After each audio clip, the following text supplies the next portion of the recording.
পথের ধারে অনাহারে পড়ে থাকে তারা দিনরাত। কেউ তাদের আদর করে একবারও দেয়নি গায়ে হাত। এভাবেই উচ্ছিষ্টের মতো বইতে হয় তাদের জীবন। রাস্তাতে যতই থাকুক না কেন পলিউশন, ওরা আশ্রয় খোঁজে স্টেশনে, ফুটপাতে। সমাজের কাছে শৈশব চায় বাড়িয়ে ওই ছোট্ট দুহাতে।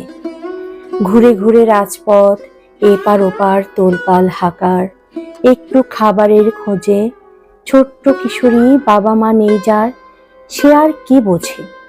আচ্ছা, এই নিষ্ঠুর সমাজে আর কি কোনো বিদ্যাসাগর বা হরিশ্চন্দ্র বেঁচে নেই? দুবেলা দুটো ভাতের জোগান কি কেউ দিতে পারে না ওই নিষ্পাপ বাচ্চা মেয়েটাকে? তাই বুঝি ছেঁড়া জামা আর কালিমাখা মুখটাকে নিয়ে ভিক্ষা করে বিশাল শহরের ফুটপাতে বসে।